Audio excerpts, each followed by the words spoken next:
People outside of Germany often don't know this, but a lot of German surnames actually have a meaning. So let's start with the meaning. Let's say that you're working with your ancestor's record and you see the bride's name. If you have one of these German surnames, your family history could be more fascinating than you ever imagined. For generations, certain German family names have been connected to noble houses, ancient dynasties, powerful courts, and families that shaped Europe. But here's the intriguing part. Your surname alone cannot prove royal blood. The real clues may be hidden in old records and family connections. So, could your last name point toward a royal past? Let's uncover 10 names worth investigating. Number 10. Vogt. At first glance, Vogt sounds like an ordinary German surname. There is nothing about the name itself that immediately makes you think of castles, nobles, or royal courts. But centuries ago, the word carried a very different meaning. A man known as a Vogt could hold a position of real authority, trusted by a powerful lord to handle important matters when the lord himself was somewhere else. And this was far more than simply carrying out instructions. In the medieval German world, a Vogt could collect taxes, enforce laws, protect church property, settle disputes, and even organize armed men when a territory came under threat. At a time when there were no modern police forces or government departments, these responsibilities gave the Vogt considerable influence. A lord needed someone loyal, capable, and trustworthy enough to protect his property and make sure his authority was respected. The position could become even more powerful depending on the role a Vogt held. A Landvogt might oversee an entire territory, while a Burgvogt could be placed in charge of a castle. And controlling a medieval castle was serious business, because it meant protecting wealth, enforcing authority, and guarding a powerful lord's interests. Castles were not simply impressive stone buildings, they were centers of defense, wealth, administration, and political power. Whoever controlled one could influence what happened within its walls, and sometimes across the surrounding countryside. A person trusted with that responsibility was standing remarkably close to the center of power. What makes the name even more fascinating is that Vogts were often expected to understand law, administration, and local affairs. They were trusted to make decisions on behalf of people far more powerful than themselves. In some cases, an ancestor carrying this title may have spent his life enforcing the wishes of a lord whose authority stretched across an entire region. But there is an important distinction. Having the surname Vogt today does not automatically mean your ancestors were noble or royal.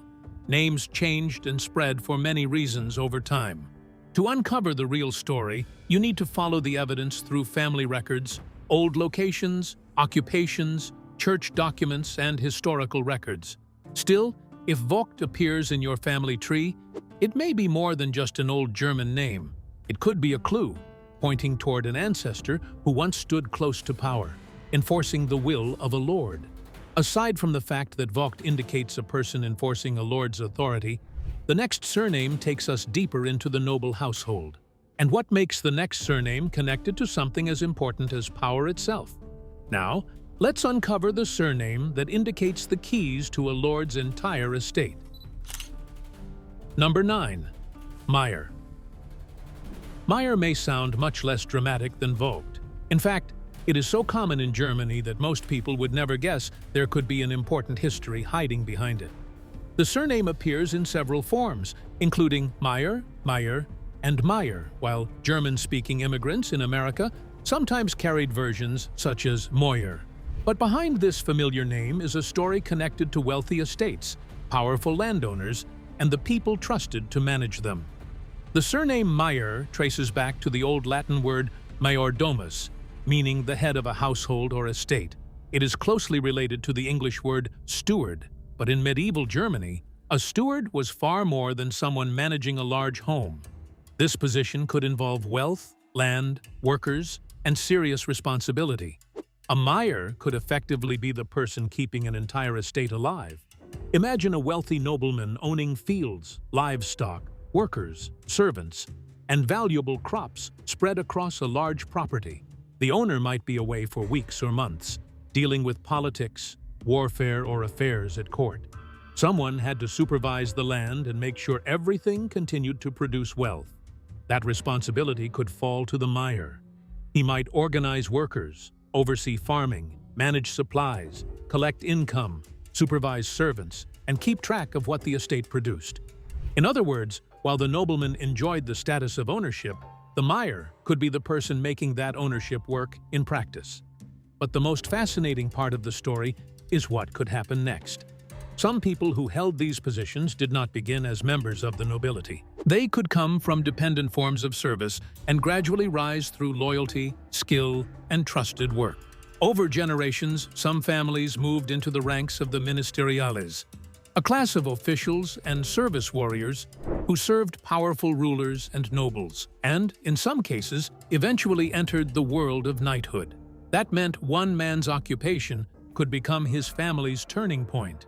A man who started by managing someone else's estate could gradually build a better future for his family, giving his descendants access to land, higher status, military roles, and even political influence. So, having the surname Meyer does not prove royal ancestry, but it can be an intriguing historical clue. Somewhere behind that ordinary-looking name, an ancestor may have once managed the wealth of powerful people and stood much closer to medieval influence than the surname suggests. The surname Meyer is synonymous with overseeing the properties of wealthy individuals of old German origin. But which surname is related to these wealthy individuals? And what made the name so important to German history and Europe? Let's unravel the next surname. Number 8. Wittelsbach. Some German surnames point to an old job. Others reveal where a family once lived. But this name points toward something far more powerful, a family that actually wore a crown. Wittelsbach may sound like an ordinary surname today, but behind those letters lies a dynasty that ruled Bavaria for centuries, shaped German history, and stood among Europe's most influential royal families. And its story is only beginning. The Wittelsbach story stretches back centuries, beginning as a noble family before rising into one of the most powerful dynasties in the German lands. Their greatest connection came with Bavaria, where generations of Wittelsbach rulers shaped the region's political and royal history. Over time, members of the family stood at the center of European affairs, influencing politics, religion, and royal alliances. Their name became more than a surname. It became a symbol of power, status, and centuries of dynastic rule. And this is where the name becomes especially fascinating. The Wittelsbachs were not simply wealthy nobles living close to royal courts. They eventually became rulers themselves. For generations, members of the dynasty governed Bavaria, producing powerful dukes, electors, and later kings who sat on the Bavarian throne. Their rise transformed the family from influential German nobility into one of Europe's most important ruling houses. The Wittelsbach family's influence did not remain within Bavaria. Over the centuries, different branches reached other European courts through royal marriages, inheritance, and powerful political alliances.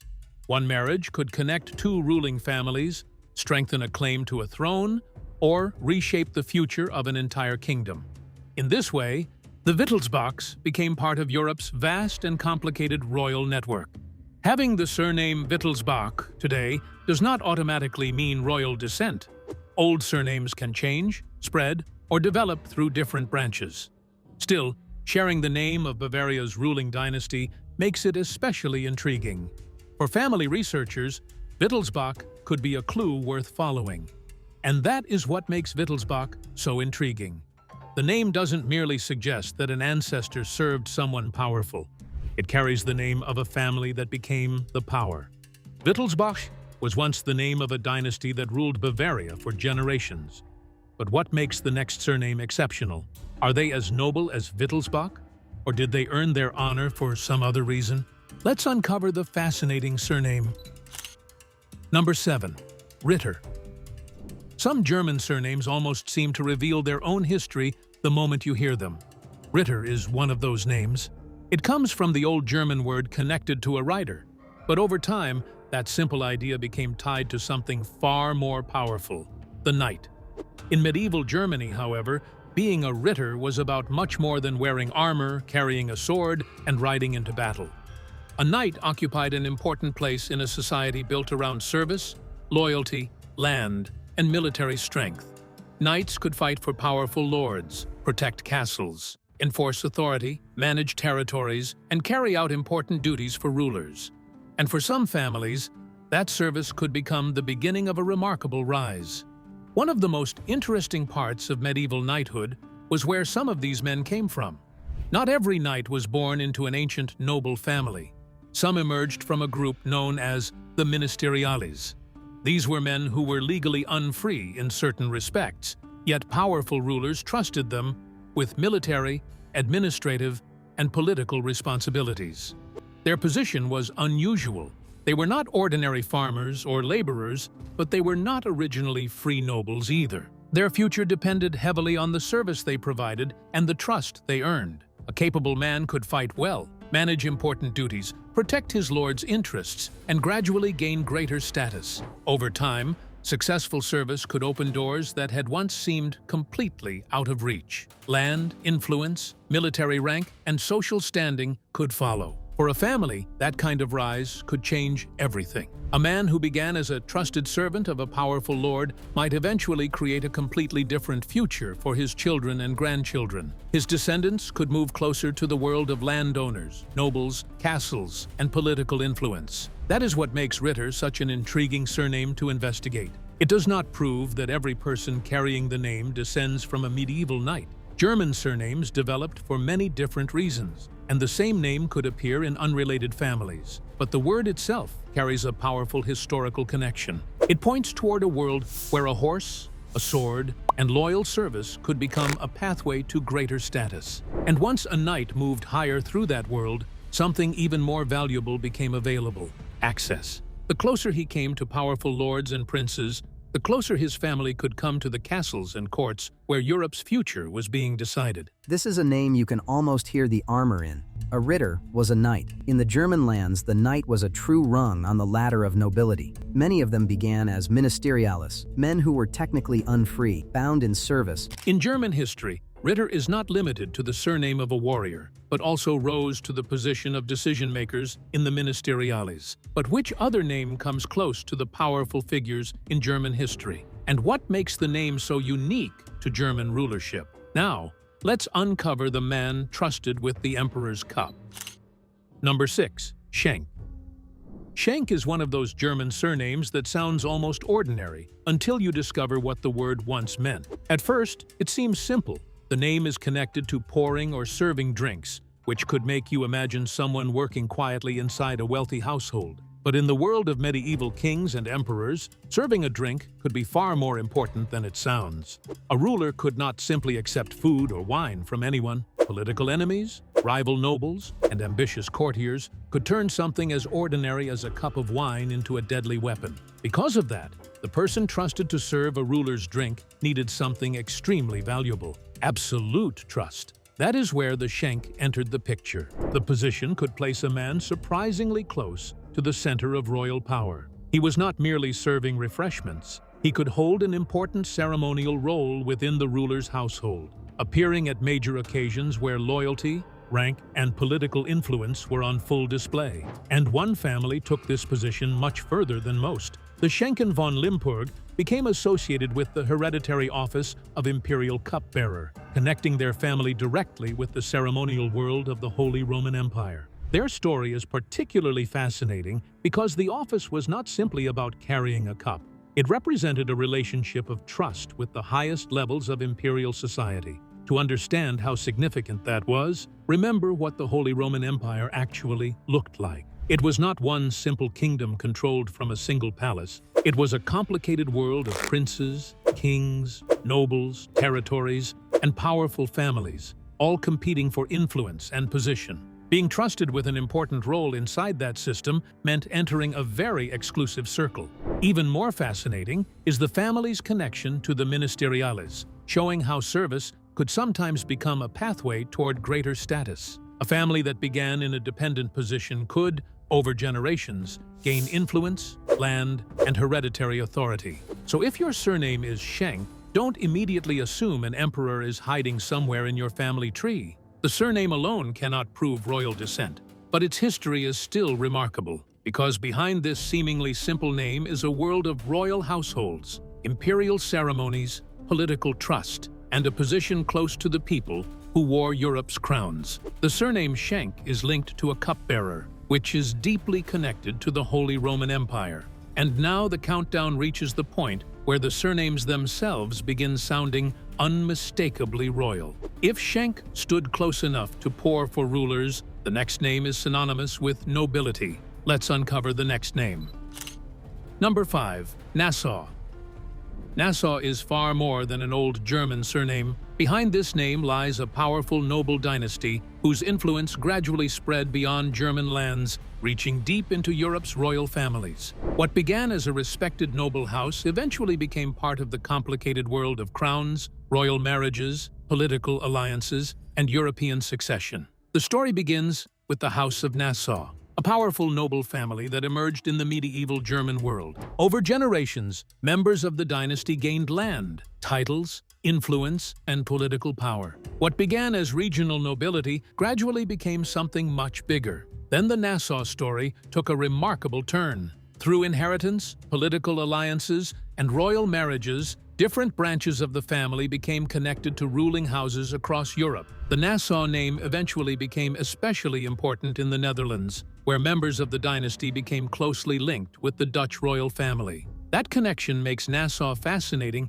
from a family history perspective. Imagine finding the surname Nassau in an old family record and realizing that the same name belongs to a dynasty that once moved through Europe's highest circles of power. Suddenly, a name that seemed ordinary on a document could open the door to a much larger history involving nobles, princes, royal marriages, and complicated lines of succession. But this is where caution matters. Having Nassau as a surname today does not automatically mean someone descends from the royal branch of the dynasty. Noble families often had numerous branches, distant relatives, marriages, and connections that can make ancestry extremely complicated. There could also be unrelated people who later carried the same surname. That is why a surname should be treated as a clue, not a final answer. The real question is what the records can prove. Birth certificates, marriage records, church registers, land documents, and older family papers can sometimes reveal whether a modern family is actually connected to a historical branch of the Nassau dynasty. Still, the history behind the name is difficult to ignore. Nassau was not simply a family that lived somewhere near royalty. Members of the dynasty entered Europe's royal network themselves, carrying their name across borders and generations. And that makes Nassau different from many ordinary German surnames. Its story takes us from medieval German nobility into the wider royal world of Europe, where one family name could travel from a small territory to the halls of kings and queens. The Nassau name became connected to European royalty far beyond its German origins. But we're not finished yet. The next names get even closer to the actual dynasties that shaped Germany, and one of them once sat at the center of an empire. Let's continue. Number 4. Kaiser. Kaiser is one of those German surnames that seems to carry a sense of power the moment you hear it. The word literally means emperor, but its story reaches much further back than modern Germany. In fact, its roots can be traced all the way to ancient Rome and the name Caesar. The connection began with Julius Caesar, whose name eventually became a title used by Roman rulers. As the centuries passed, the word traveled across Europe, changing slightly in different languages while keeping its powerful connection to imperial authority. In the German-speaking world, it eventually became Kaiser, one of the most important titles a ruler could carry. For centuries, Holy Roman emperors stood at the heart of European politics, shaping borders, alliances, and royal power. Centuries later, German Kaisers carried that imperial authority forward, commanding armies, influencing neighboring nations, and holding extraordinary political power across Europe. But here is where the surname becomes more complicated. If your last name is Kaiser, it does not automatically mean an emperor is sitting somewhere in your family tree. Surnames could develop in many different ways. Someone might have worked in an imperial household or held a position connected with the emperor. In another case, the name could have started as a nickname. A person might have played the role of an emperor during a festival, appeared as one in a performance, or simply carried himself with the confidence of someone who believed he ruled the room. Over generations, a simple nickname could slowly become a permanent family surname, passed from parents to children. That is why surnames can preserve fascinating pieces of history while leaving much of the original story hidden. Still, imagine growing up with a name that literally means emperor. For centuries, that single word was connected with crowns, palaces, armies, political power, and the highest levels of European authority. Your ancestors may never have worn an imperial crown or walked through the halls of a royal palace. Yet somewhere in the distant past, the Kaiser name became closely tied to the world of emperors, power, prestige, and European royalty. And that is what makes it worth investigating, because sometimes a surname does not tell you that your ancestors were royalty. It simply tells you that somewhere in the distant past, your family name crossed paths with the world of emperors. And that brings us to the final three. Because from this point onward, we are no longer dealing mainly with surnames that describe positions, occupations, or nicknames. The next three names belonged to actual ruling dynasties. Now, let's uncover the next surname. Number 3. Wettin. Wettin is not simply a German surname that happens to sound royal. It is the name of one of Europe's oldest ruling dynasties, a family whose story reaches back more than 1,000 years and eventually became connected to the British crown. The dynasty takes its name from Wettin Castle in Saxony, where the family's early history began. From that starting point, the Wettins slowly built their power through the complicated world of medieval German politics. Over generations, they became margraves of Meissen and later electors of Saxony, gaining land, wealth, titles, and influence far beyond their original home. But the most fascinating part of the story came much later. In 1840, Prince Albert of Saxe-Coburg and Gotha married Queen Victoria of Britain. What looked like a royal marriage was actually a major connection between German and British dynastic history. Albert became the father of King Edward VII, creating a powerful link between his German family and the British monarchy. Through Edward and the generations that followed, Albert's family line remained woven into Britain's royal succession, quietly carrying its German dynastic roots into the heart of the British crown. Then, something unexpected happened.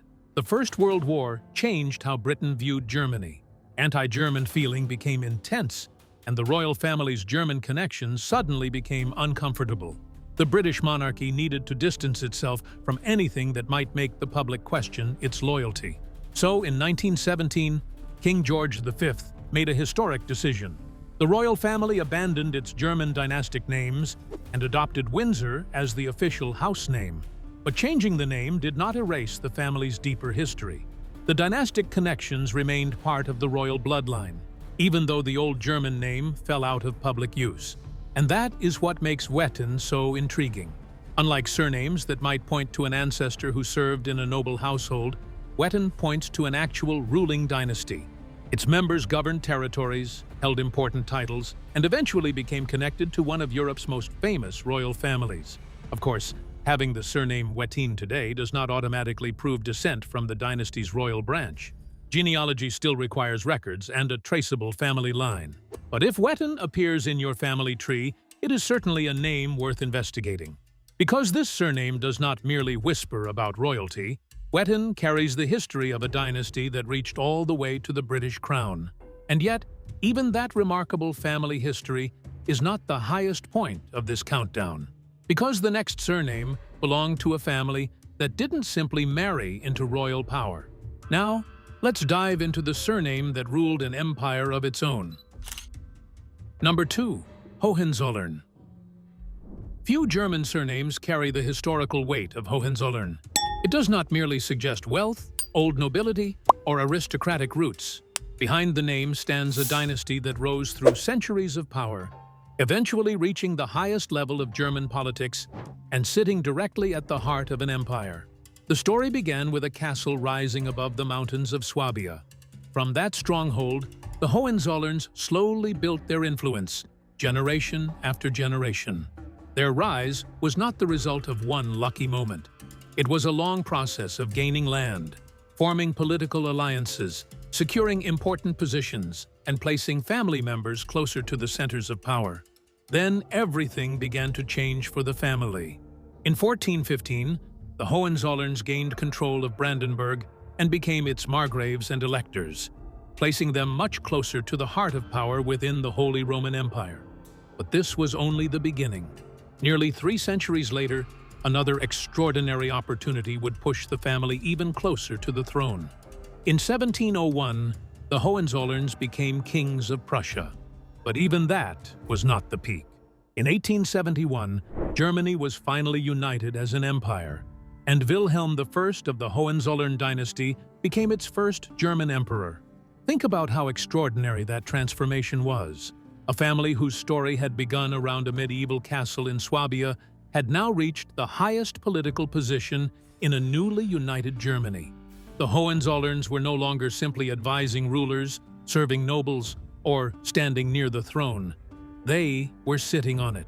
For decades, the dynasty shaped Prussian and German politics, controlled powerful armies, influenced European affairs, and helped determine the direction of one of Europe's most important states.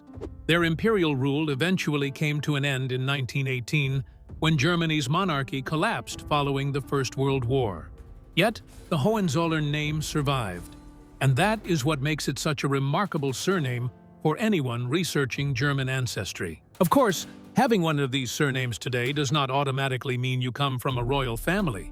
The real proof lies deeper, in old records, family documents, and a clear line connecting each generation to its historical roots. But if those records actually lead back to the Hohenzollerns, you are not merely tracing your ancestry toward an old noble family. You could be tracing it toward the dynasty that once occupied the German imperial throne. Though the rule of the Hohenzollerns ended with the fall of the monarchy in 1918, the name survived. But which surname is the final name on this list? And what makes it number 1? Now, let's uncover the dynasty that married its way across Europe. Number 1. Habsburg. If there is one German surname that can instantly make an ordinary family tree feel connected to Europe's royal past, it is Habsburg, a name surrounded by centuries of power, dynasties, and history. The later rulers of Austria originally came from a small county in Switzerland, specifically from a fort named Habsburg Castle. A man named Rudolf I von Habsburg is elected emperor of the Holy Roman Empire. The history of the name begins with a fortress called Habsburg, or Hawk's Castle, in what is now Switzerland. The family started as a relatively small noble house, but over the centuries, the Habsburgs rose into one of the most powerful dynasties Europe had ever seen. Their breakthrough came in 1273, when Rudolf of Habsburg was elected king of the Romans. That moment placed the family on a path toward enormous political influence. From there, Habsburg rulers gained control of vast territories and held the imperial crown of the Holy Roman Empire for centuries. Their reach eventually stretched across Austria, Spain, Hungary, the Netherlands, parts of Italy, and territories connected to the Spanish Empire. But the Habsburgs had another powerful strategy. They did not rely only on armies and wars. They used marriage to build alliances and expand their influence. The famous saying linked to the dynasty captured the idea perfectly. While other rulers fought wars, Austria should marry. Through carefully arranged royal marriages, the Habsburgs connected themselves to other powerful European families. One marriage could create an alliance, secure a claim, or bring an entire territory closer to their influence. For generations, the Habsburg name appeared among Europe's highest ranks. Kings, queens, emperors, and archdukes all carried the family name. Their power eventually declined, and the Austrian imperial system collapsed in 1918. Yet the Habsburg legacy survived, leaving behind one of Europe's most remarkable royal histories. But remember, having any of these surnames does not automatically prove royal ancestry. A surname is only a clue. Real genealogy requires records that can connect one generation to another. And that is what makes these names so fascinating. Vogt can point toward an ancestor trusted to enforce a lord's authority. Meyer may lead to the manager of a powerful estate. Ritter connects to the medieval world of knights and military service. while Schenk brings the story closer to the imperial household. Then come the names tied directly to ruling dynasties. Wittelsbach takes us into Bavaria. Nassau connects German nobility with European royalty. Kaiser carries the language of imperial power, while Wettin, Hohenzollern, and finally Habsburg lead toward dynasties that shaped Europe's crowns. None of these surnames can guarantee that royal blood runs through your family, but each one could hold an important clue. And sometimes, that single clue can open the door to a forgotten family story buried for generations. So, is your surname one of the ones above? And would you investigate your family tree to uncover the truth? We would love to hear your thoughts in the comments below. Don't forget to like and subscribe.